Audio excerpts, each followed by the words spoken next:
I promise never to speak Spanish again. Huh. So I did all right in Spanish in high school. I really enjoyed it. I'm not good at it now, but I really enjoyed it then. I mean, I enjoyed the hell out of it. I enjoy all languages. I'm not good at remembering like words and grammar and stuff, but I love language as a concept. Yeah, I guess I was lucky in that sense because I learned the backwards grammar sort of that's used in Spanish. It's also used in Urdu and what I learned as a kid. So I guess that gave me a bit of an easier time understanding how to phrase things that way. Yeah, no, I figure it. It's that advantage of having the additional language already in your back pocket when you're starting. Yeah. The privilege of parents who taught you a language. Yeah. Other than the one that is dominant in the area where you happen to be. Right. Oh, right. At that point, I mean, it's just an issue of circumstance, though, you know? Well, of course. Well, that is the next episode. Did you watch it yet, or you haven't? I have seen it. Do you want to talk about it tonight, or do you want to? Let's just do this one tonight, and then we'll. That's fine. Because that is a good episode. That opens a lot of more doors, but there's a lot of doors we're going to talk about in tonight's episode. So, without further ado, here's the remote, honey, if you need it. Okay, then just give it back to me. Okay. Okay, we're recording, gang. Where'd I go? Okay, 1 second.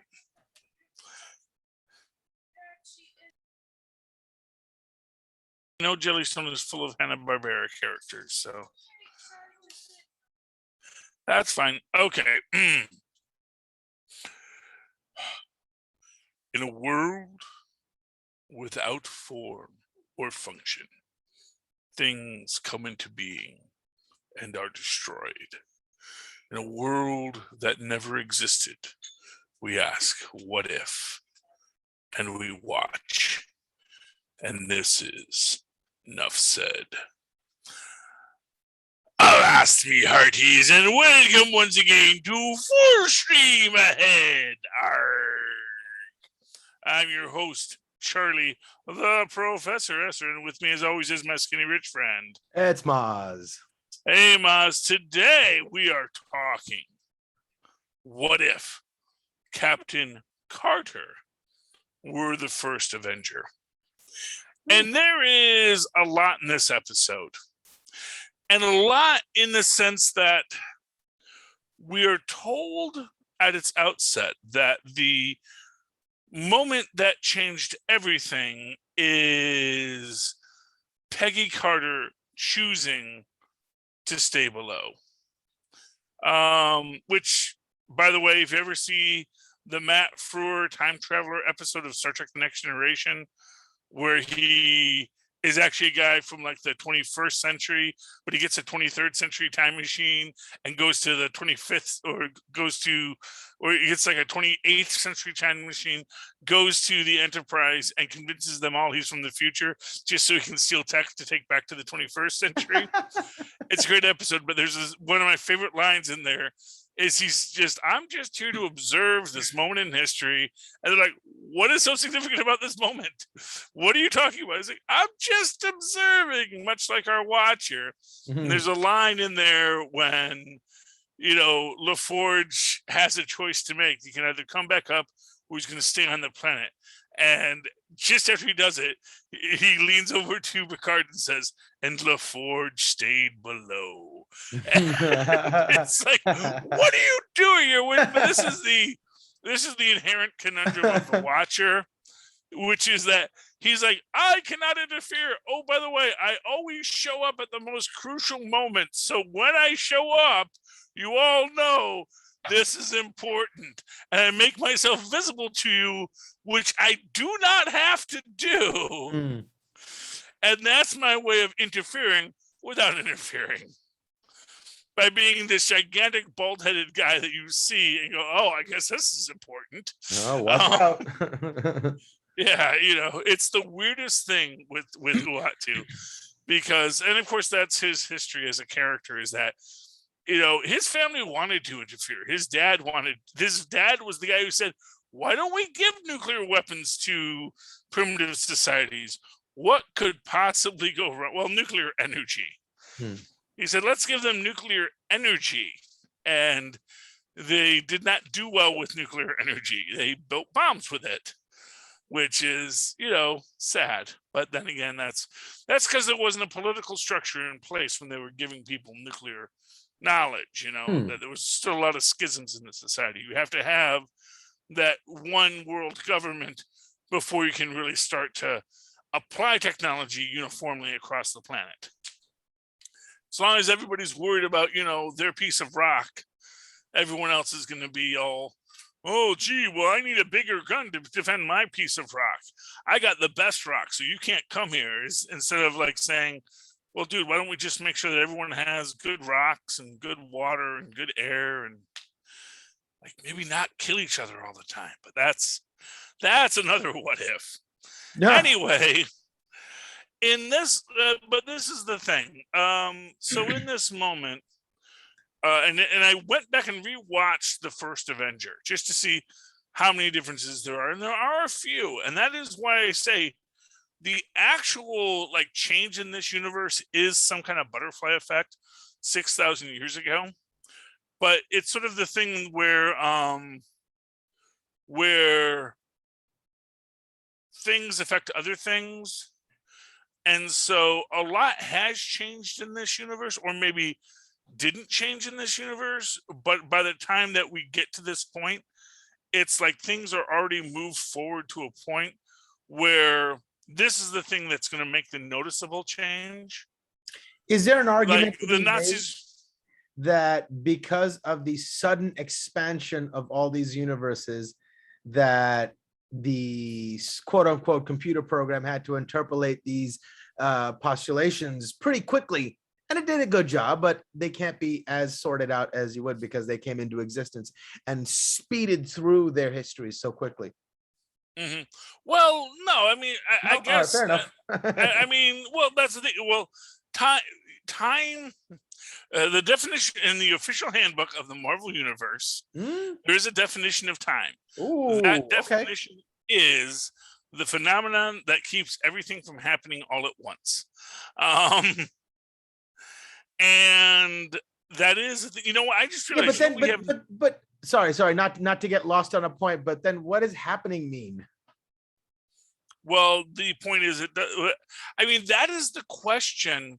That is the central conundrum of the TVA, which is a different show, is because. But just to be clear, all of these are happening because they follow the events of Loki, correct? No. Oh. The argument is all these events happen. So when you talk about the great multiversal time war, that happens. Oh, fair enough. That isn't prevented. It just becomes sort of a secondary aspect of time, where there was a time in which we had this multiversal time war, but it's in that hyper time outside of time when the time war occurred. And then the way that you prevent the time war is you prevent additional kinks from coming to existence. Now, within that concept, there are still variants. So wait, are they saying that the previous time war also included the same people as an Iron Man, or were I mean that would be the idea. Is that right? So, because one would imagine if it happened, the time war happened, thousands of years ago or whatever, it would be a different society of people that it would have happened to. No, or well, this is the inherent conundrum of, let us say, humans writing stories about the universe, where Earth becomes so much more important in human stories. So because my thought is, I understood this as these events are happening with these characters because they were part of the zeitgeist at the moment when this expansion happened, and so all of a sudden these new expressions are being forced into existence. So essentially what we're talking about here is the narrative versus a reality within the narrative. Oh, interesting. So in the narrative to you and I, as the outside observer, Okay. is in our linear time, Loki ends, the multiverse comes into existence. The next story we are told is Agent Carter. However, did Agent Carter always exist in the allowable multiverses of time? That my Or is this a unique thing? assumption is that she didn't, and that this caused a sort of extra nudge of one wave that was trying to turn but didn't have enough energy to beat the pull of the bigger wave it was a part of. Well, that goes into one of the points I was going to make about, as I say, when you watch the Nexus events, you will see that some of them have a higher, and I'm trying to remember the word for it, they have a higher gradient as they go up, that their curve is higher than others, so that you can have a curve that goes up and then comes back down. So as an example,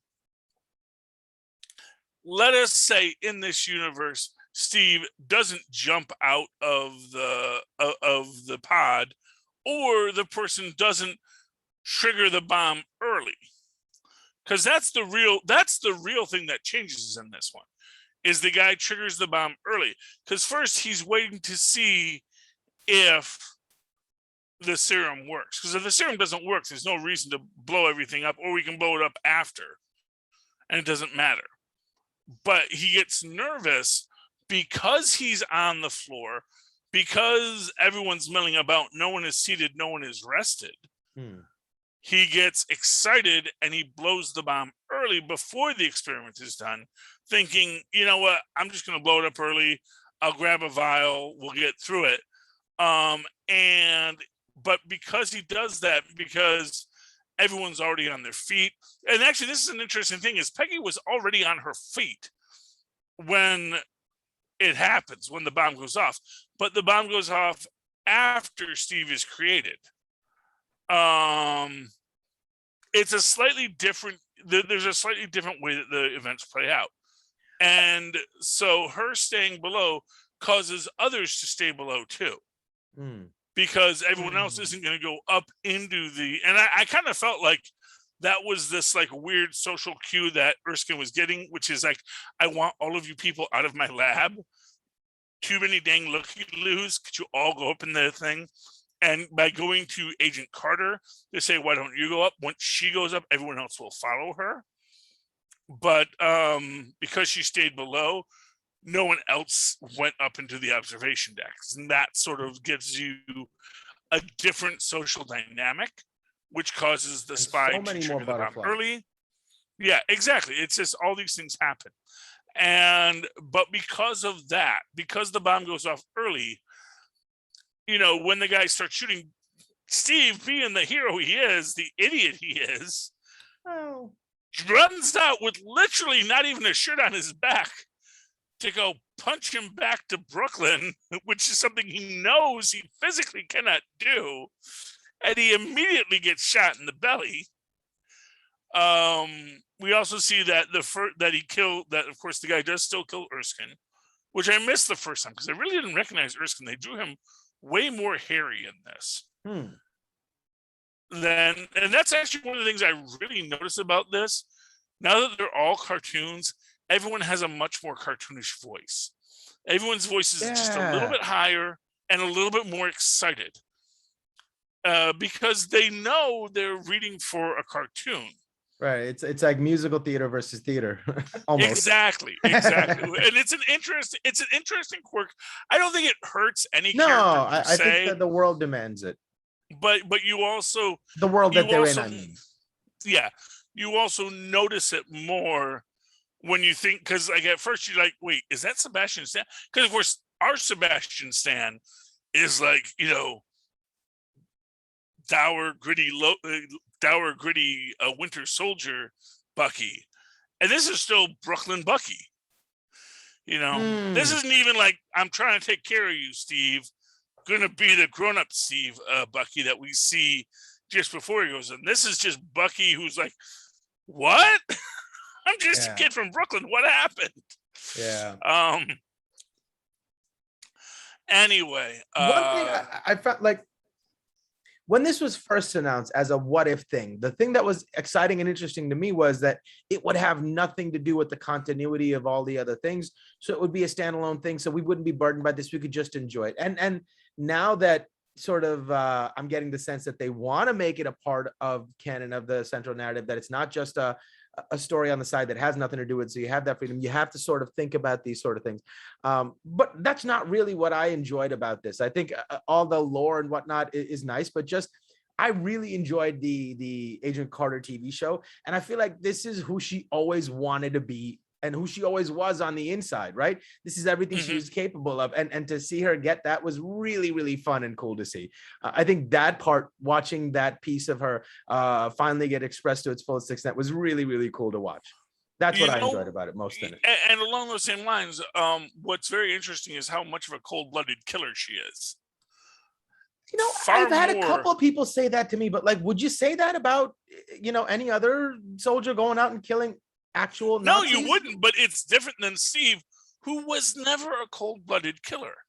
And it's a subtle difference, and it's not to be a negative. That's what I'll say. Right, fair enough. You can't look at it as a negative. You got to look at it as like, oh, this is why she's a different kind of Steve. Because Steve's the guy whose first thought is, how do you talk it out? Kind of, she's more Batman. She is more, I am here to kill the enemy. Right. You are the enemy. Because that's what we're here to do. Exactly. And there's no shame in that. Right. But it is definitely different than the way, and that's, it's not to say that, oh, Steve doesn't kill. Steve is the first to say, no, I will kill. I will not hesitate to kill you if I need to. But that is not always my desire or my intention. I don't want to. Whereas Peggy is like, I will do the femur breaker on you. I will absolutely shatter your knees and throw you into a burning gas fire, because you know what? You're a Nazi, and I'm not going to feel too bad about it at the end of the day, even if you were a really nice guy outside of the fact that you were a Nazi. Right. Steve's the kind of guy who's going to say, well, you know what, but maybe there is redemption available in their souls. And Agent Carter is like, well, that's a question for God to talk to them about when they get there. Like those are questions you ask before, the fighting kicks off. Once the fighting kicks off, you don't have time for those questions anymore. Yeah. But, what I will say is the difference of someone who was a trained soldier who had fought and done things, and Steve, who was an actor who gets put into that moment. So you think about when he first steps into this, he had been, and this is the difference, is that he had been on the War Bonds tour. He did a movie. That is the thing I so much more want from the MCU is what Steve's life was like when he was working with his movie version of the Howling Commandos, who those guys were, what they did. Because I still know that Steve's gonna want to do that. I bet you there's saboteurs here. And he's going to take these actors out on this gig, You think it was like Elvis's latter career with all the movies he was making? Well, no, I think it's like he was doing these things, but the fact of the matter is, as he's being, positioned as this icon character. And actually, no, there's actually another universe I really want to see, which is the one where Steve says, well, if the best way I can serve my country is going to Palo Gordo so that I can help them recreate the super soldier serum, then that's what I'm going to do. And then he goes there and they crack the super soldier serum and they actually start mass producing super soldiers. But because he is the first super soldier, he actually has amazing sway on the project, saying, no, we have to find people who don't have power, and those are the people we have to give power to, and that's how this stuff works. That's what Erskine told me, that that you have to have the psychological preparedness for this serum. So that's the universe I really want to see. But within universe, I would love to see the universe where we actually just get to see those stories where he is just a handled guy touring the country and making movies, and the psychology of that and what he goes through in that. Because for what it's worth, they're probably going to teach him how to shoot a gun, probably going to teach him how to throw a proper punch, how to fall back, how to, do basic stuntman work, Yeah. I want to see a scene with him and the Fall Guy. It'll be great.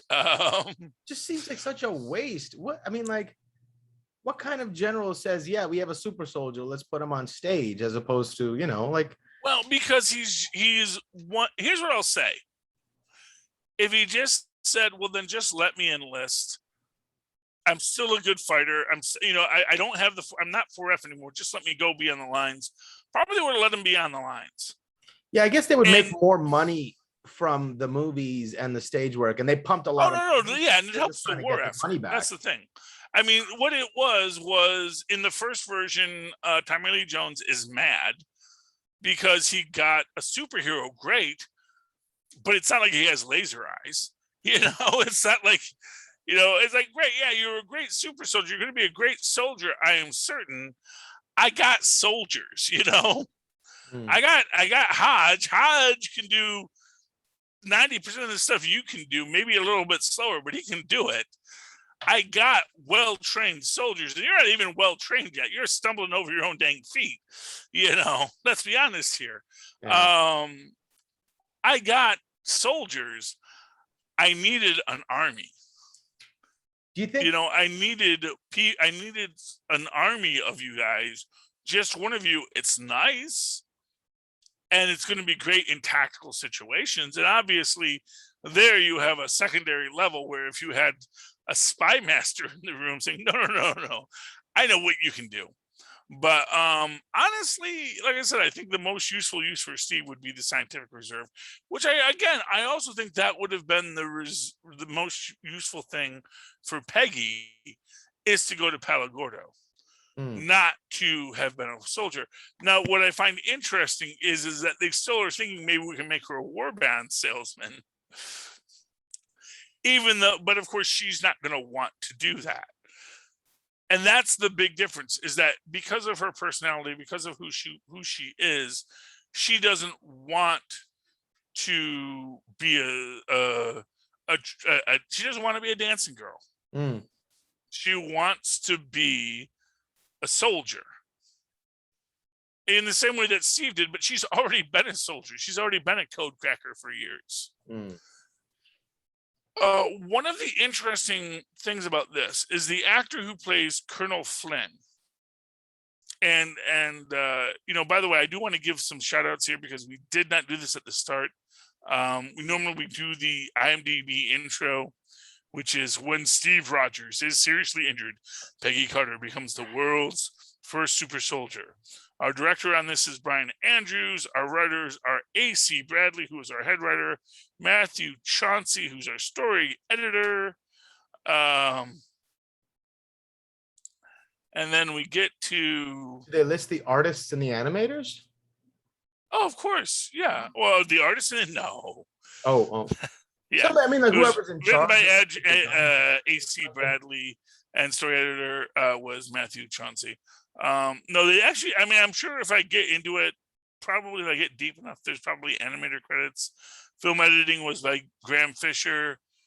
That's the one of the things I really appreciated about it. I mean, it's an animated film, but it felt really slick. It felt really polished. All the motion action shots were easy to follow, but they were exciting. They were exaggerated a little bit in a stylized way, but in a way that made the visuals musical. Yes. It was done really, really well. I appreciated the animation immensely.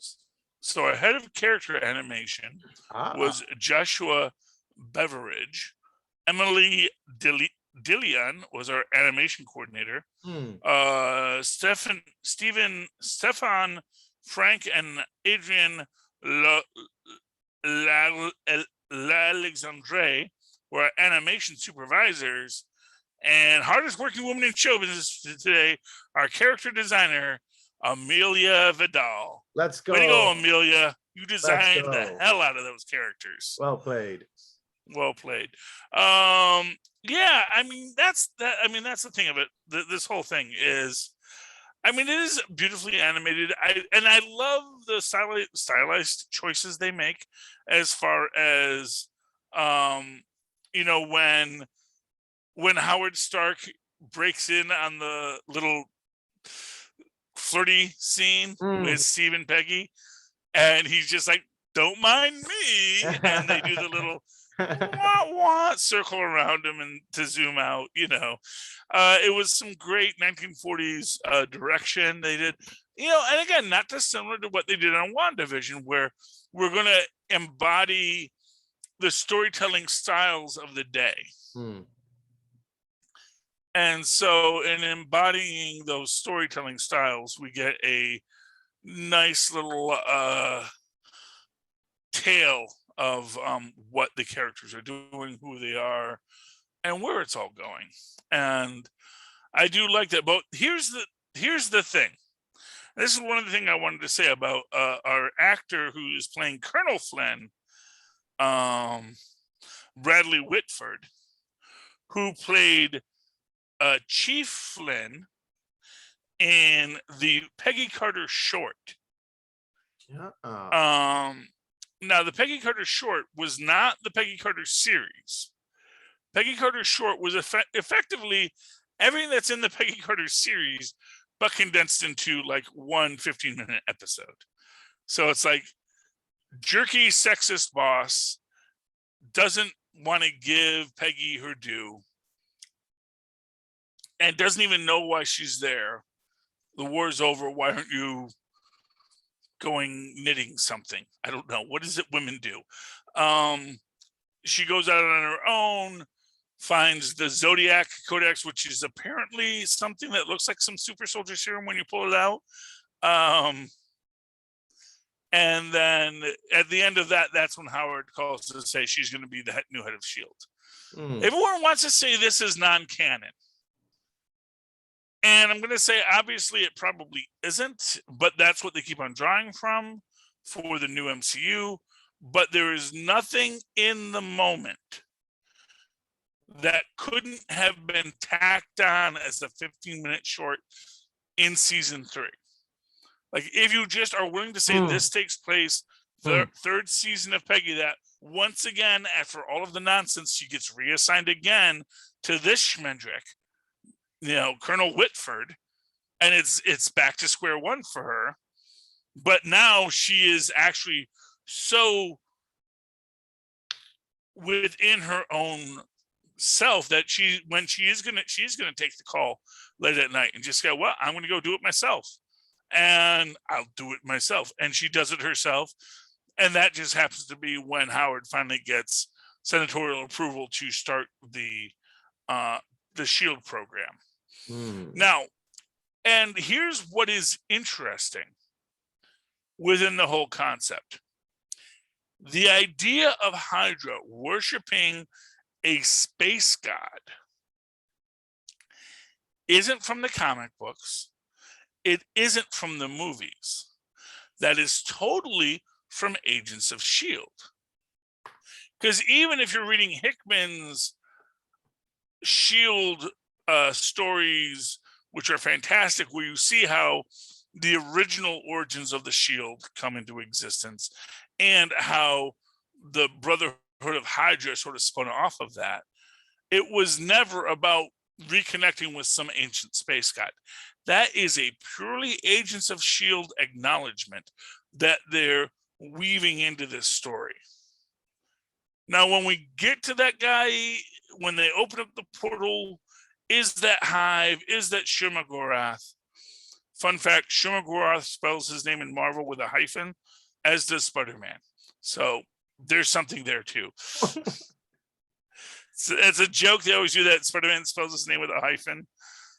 And he says, "No, I can hear the hyphen. I know how I can hear you pronouncing the hyphen." That's great. That's funny. And that's something Shumagorath does too in the Marvel universe to differentiate itself from the original E. Howard Conan books of Shumagorath. So it's crazy. But anyway, getting back to the original story.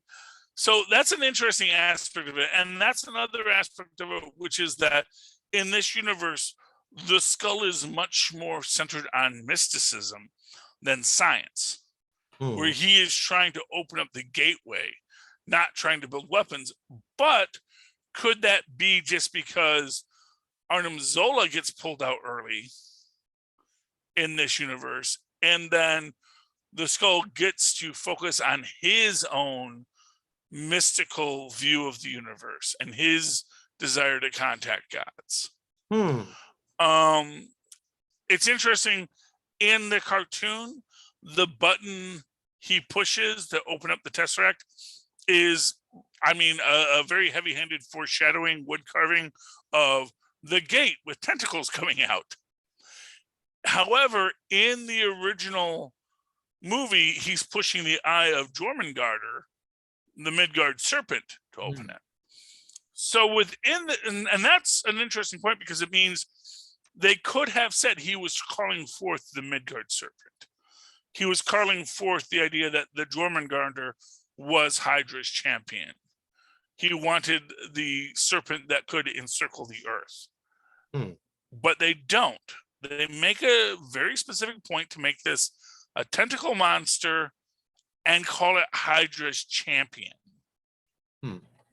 Which I think is meant to mean that there is going to be integration of the Agent Carter, Agents of S.H.I.E.L.D. lore into this. They just don't want to play all their cards out first. They want to be very subtle in how they do it, because they want to save that for a surprise. Because what's the point of having a surprise if you tell people about it beforehand? And they also want to do it on their own terms. So as they do it on their own terms, it's going to be, so it's like, yeah, in this one, it's a big tentacle hive instead of a little tentacle hive. But you know what? It's movies now. We can afford bigger tentacles. And, as we create this character, it's very different. And notably, and this is the most interesting thing, I actually think all of these stories are going to be in the same universe.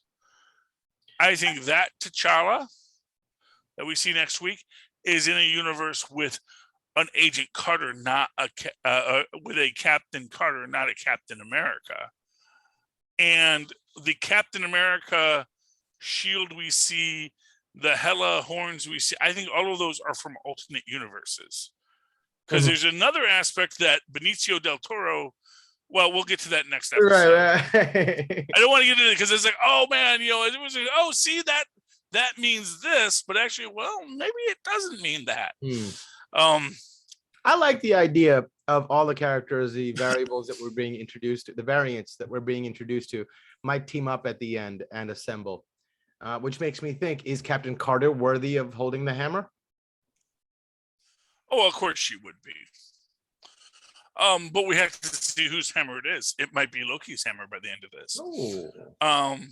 Because there's an interesting person who's missing from that scene at the end with Hawkeye, Barton, and Hawkeye, Nick Fury, and Peggy, and that is Selvig. So if this is being done without Selvig, that when it opens up and Carter jumps through, does that mean that they haven't met Selvig yet? That Selvig isn't a part of this story because in this universe, Loki hasn't come through the Tesseract and taken over? Exactly what Captain Carter's presence in this is going to be is the question. Is she going to run into like a fully formed Captain America? Well, so here's my big prediction. If we see her again, we're going to also get introduced to a character by the name of Rebecca Barnes, who will be Bucky Barnes' daughter, who grew up on all the legends of Captain Carter. And we're also going to find out Steve, if Steve is alive. I mean, the odds are Steve is probably dead because he was sickly to start with. But no, but in that universe, with Howard might have been the one to have gotten out of the capsule, you know? I'm sorry, what? Whatever universe she travels to, maybe in that universe, Steve is the one that got the serum. So she's going to see, you know. Oh, well, no, I think it's supposed to be within the same timeline. So when she comes out, that's still the same timeline. Oh, it's still the same timeline. I thought it was going to be like another dimension or realm or whatever. Because this demon is not coming from another timeline, from another time. It's coming from we don't know exactly where this demon is coming from. It could be, like I said, it could be Hive on some distant planet where the champion of Hydra was exiled. It could be Shumagorath, but then that's existing in a space between dimensions, which you can get to through spatial manipulation like Ant-Man does. I just thought it'd be cool for Cap to see like a serum Peggy. Yeah, well, I mean, no, that would be really cool. I mean, that's something that's possible in the comics because there is a Captain Carter who is in the current Marvel Comics universe who did get the serum, but then her universe got destroyed and she came to the current Marvel universe. That's a whole other thing. But my theory is that assuming she's in the universe that has continued on from her initial choice of events. We could get a Rebecca Barnes, which is the young girl. This is the Sharon Carter character. Although we may get Sharon Carter too, because presumably she had a brother who had a daughter, or she had a brother who had children that gave her a niece, that could still exist. So we may get Sharon Carter in this as well. But the idea of Rebecca Barnes to be her sidekick kind of works for me because there's Rebecca Barnes in the comics, who's Becky Barnes. And but to have her as a S.H.I.E.L.D. agent, just kind of fulfilling the Coulson role, just being totally starstruck by Captain Carter would be fun, I think. But along those same lines, the idea that in this universe, because things are changing, so much could be different. And exactly whether or not Thor and Loki are in the same place they are in our universe is really up for debate. And the idea of something happening in this universe that changes things between Thor and Loki and what Thor is doing. They've described the Thor episode as a party Thor, meaning a Thor who never went to Earth and got humbled. So and maybe is that characteristics of Loki?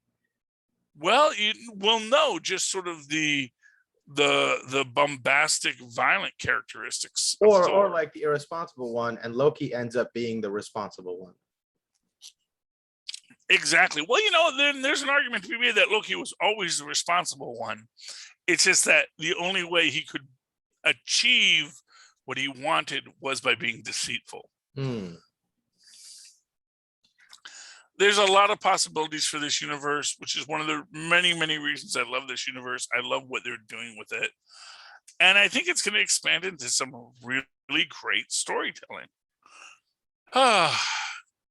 Any final thoughts on tonight's episode, Mozz? No, I think we got to it. I really enjoyed it. Super excited. I mean, it's a fantastic show. I cannot wait to talk about episode 2. And I'm desperate to know what episode 3 is going to be, because I don't know if they're doing 6 or 9, but there's a couple of them. They've been picked up for season 2 already, right? Oh yeah, well, everything's picked up for season 2 now. Fair enough. I mean, Well, no, actually, Anthony Mackie is doing Captain America 4. That's official. And so that's going to be the continuation of that saga. But Loki's at season 2. This is at season 2. And I think this multiversal stuff is going to be taking over a lot of stuff. We have to see what goes on with the Eternals. There's a guy in the trailer. I don't know if you've seen the trailer yet. Yeah, that people are saying it's the deviant Crow, but I think he kind of looks a bit like Apocalypse too. So we'll have to see what happens with that. Oh, interesting. Yeah, it's subtle, but you could say, you know what? If you wanted to say, oh, we were redesigning Apocalypse, oh, and he has this armor that is completely under his own mental control. How does he utilize it? And you kind of think of tentacles and tendrils, and that could work for it. So it's going to be interesting what this all plays out in the Marvel unified multiverse now. Although, as I understand it, I guess Sony's still doing their own little weird things over there, and we'll talk about that later. Many worlds theory. Yeah, well, it's sort of this idea that, you'll have crossover, sort of like when, you would have Petticoat Junction and Green Acres and Beverly Hillbillies cross over, but they were all technically very different shows in the level of fourth wall breaking and craziness that they would do. Where Petticoat Junction was always kind of the grounded in reality show. Green Acres was just the completely nuts show, and then Beverly Hillbillies sort of straddled the line in between, where it was outrageous circumstance, but people accepted it as an idea. So that's a whole other bag of hammers. But anyway, Mozz, if anyone wants to talk to you about the Beverly Hillbillies or Green Acres or Petticoat Junction or Captain Carter and her shield, her mighty shield, how can they find you? Oh, they can email me at mozzmanzoor@gmail.com or find me on Facebook under Mozz Manzoor. That's MOZZMANZOOR.